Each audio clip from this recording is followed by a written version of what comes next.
family affair. It's a family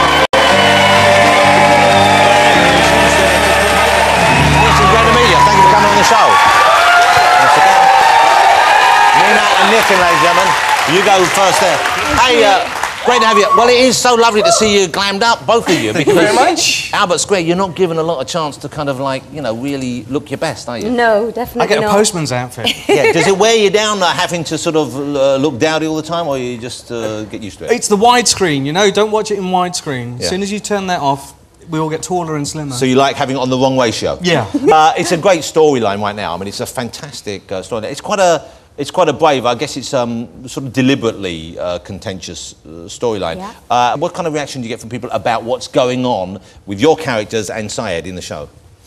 I think, you know what, generally the Masoods have been a really big hit. And when we first started, we were carrying the baggage of kind of Asian families that have not quite worked. And Nina and I, we've worked together on and off for 15, 17 years. So when did you first meet? You met professionally, I guess. You met in a play or something, on we stage? met on a show called Do You Eat With Your Fingers, is That's that right, yeah. Yeah, it was like the precursor to Goodness Gracious Me. It was like this very sketchy stand-up show type thing. We did a lot of dancing. Nitin was very good at capoeira, actually. Oh, God. Yeah, no, this is that Brazilian martial arts stroke. Yeah, dancing how thing. did you know about that? Sanjeev Bhaskar phoned me up and told me, did you do it with him or? No, look, when I first met Sanj, I was bouncing around the place. It's a Brazilian martial art. Lots of bouncing around, and then I did it on stage with Nina as well. Were you good at it? I was all right. I could hold my own, but since then, I've developed my love handles, and I believe women quite like that side of it. They like you to be a little apparently chubby. so. There you go. Thank you, madam. That's your sister, that's really not right. Yeah. He brings her with her just to do that. Yeah. Okay, so you're working now. Of course, there's a big change coming in EastEnders fairly soon. Babs is leaving. Barbara is leaving EastEnders. The Queen of the Vic is leaving. Are you kind of preparing yourselves for that? Do you know what's going to happen with the storyline and how they're going to fill that gap afterwards? Well, we've been going up to the story, the story writers, the story idea people, and saying that wouldn't it be great if a Muslim family ran the Vic? I mean, that'd be amazing. They wouldn't drink any of the alcohol, so they'd save a lot of money. We probably wouldn't even sell alcohol. Yeah, no. Turn it into a juice bar. I can't see that working. Do you find that being the Muslim family on there, do you you have to kind of engage with the Muslim community about your characters, your roles? Do you feel, is there a kind of a responsibility you have outside of the show because of that? Well, I mean, we do have an advisor who comes on, don't we? Yeah, they do. You know, it's such a kind of delicate subject as well at the moment. So they do a lot of research and they try and prepare it as well as they can. And you know, Nina and I come from an Asian background anyway, so we have a culture to dip into, and I think you want to get it right, the details as well. I mean, the Muslim community have been really good about it. But you're both of Indian parents, aren't you? Yeah. But you play Pakistani people in the show, don't you? Is there any kind of friction because of that? Is there difficulties there? Yes, I mean, my actual heritage is Persian, but I was born and brought up in India, so I ended up kind of coming over here and getting, you know, Asian parts. In fact, I've been up for Iranian parts and they've gone, you don't look Iranian. I'm going, but I am. So I've ended up doing a lot of Indian stuff. So we can, as Nitin says, dip into that to get ideas and things, but we need to get it right for the Muslim stuff, because the joke about the whole Masood family is that none of us are actually Muslim. Yeah. So all the characters play, you're not actually Muslims at all? No, no, don't tell anyone though, because they might not believe the acting. But we know, you know what? We being Asian, you dip into that culture. Yeah. Being Indian, you grow up next door to Muslims, Hindus, Sikhs, so it's not unfamiliar territory. And I guess there are a number of different languages that are spoken, so there's a kind of degree where it all crosses over. I mean, how many different languages do you speak? Well, I speak about 5 different Indian languages. Yeah, we speak Gujarati together. We speak Hindi. And so then we can learn Urdu as well. And of course, then occasionally I have to recite from the Quran, so I have to learn Arabic as well. So there's a lot going on, a lot over and above what you normally have to do. So and we like to throw it in every now and then. Yeah, into the show itself. Yeah. So yes.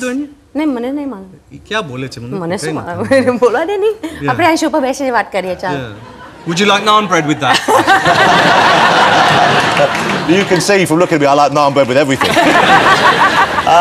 We haven't really explained the storyline, what's going on at the moment, because it's a big thing. Because your son Syed, in EastEnders, he's gay. And your character then has, even though she knew he was gay, she encouraged him, she almost kind of coerced him into going ahead with the marriage. Yes, yeah. Well, that's a kind of prickly storyline right there. It deals with any number of hot issues. Are you concerned ever when something comes that way, you think, OK, we've got to be careful with this, we've got to be really... Very much so. I mean, this is a very taboo subject, and we wanted to make sure that we got it right. And initially, when the storyline came up, well, there were two reactions. One that I had, which was, I can't believe I'm going to play a homophobe, seeing as I'm the biggest fag hag in the business. So that was a bit of a problem for me. But when I did sort of go for it, it was great, because what it allowed us to do was to explore the whole Muslim issue, explore the whole gay issue, and then make sure that people talk about it so something positive can come from it. Yeah, I guess that's the best thing. You know, people it gets out there and people see it as an issue which can be discussed as opposed to something. Yeah, and I mean, it's always exciting to do something, you know, go into kind of uncharted territory as well. I mean, you don't want to just not create good stories and good drama in case you're going to offend anyone. I think with this, I was just worried that I thought I was the campus straight guy on TV on that show, and then there's going to be someone else. Yeah. But I think they've handled it really well, and I think between us and Mark's performance and Johnny Parker. And this is Mark. Is it Mark Elliott who plays? Yes, Mark Elliott. It's a tremendous performance from him. Yeah, he's great. Really, so there must be, I'm sure, a real friendship that grows in that kind of the atmosphere that you find yourself in. Yeah, I very much feel like I actually have a second husband and very grown-up children. What about when it comes to the kissing, the lovemaking, the cuddling, the closeness? Because there's not that much of it that goes on, but there's a few. And I believe I've seen your backside several times on television. It's it's always welcome. I think I've got my brown buttocks have got their own show, really. You know, that's the name of the show right there, My Brown Buttocks. I've got my arse out pretty much nearly every job I've done, apart from a silent witness. And why is that? Is it an especially attractive set of brown buttocks, or is it? What do you think it is? Well, I don't know. Back in the day. You've always been comfortable? I heard somebody guffaw. Somebody went, ha! Buttocks. That was Todd. Someone else is getting a bit of the camp treatment. No, but he got camp when he was going, ooh! Yeah. Ooh! You know, he's still sitting back there.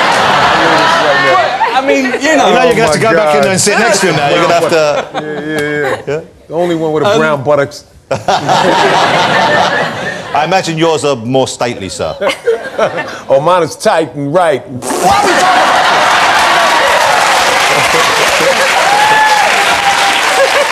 know, it's getting camper by the second. I was going to say, if I go back there and compare buttocks, is that camp? Please. You know what? This is unbelievable. This is getting so bizarre and weird. He's moving over there. I don't blame you, Andy. He's running. Todd. I need something to drink. Todd and Nitin, I'd like to see you do a buttock off against each other later on. If there's any, I know you can't give much away about the storyline, but how? I mean, because it's now taking a whole new development, because you've got Syed is sort of seeking treatment, which I know there are some people out there who do. Yeah, it's called SSA, same-sex attraction, and apparently they've done their research and this exists.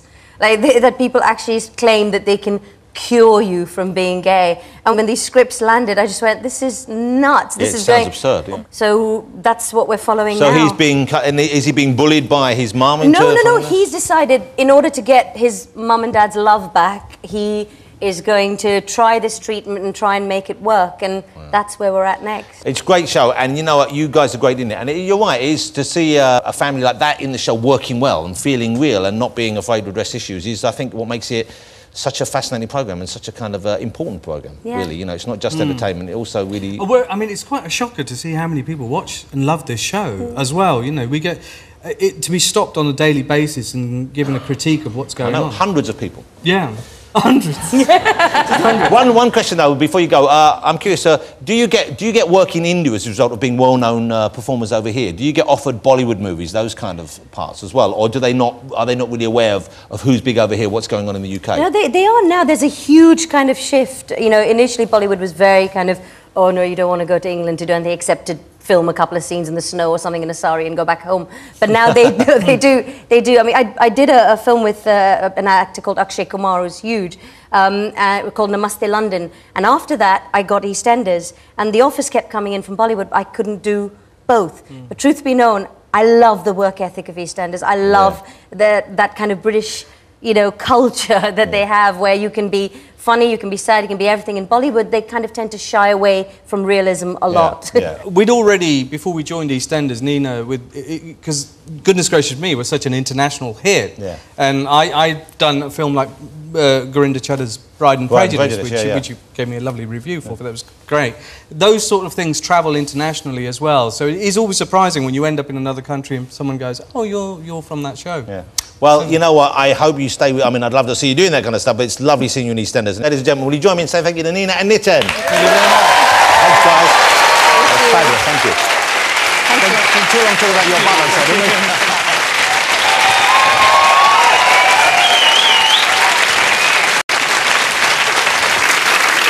Should we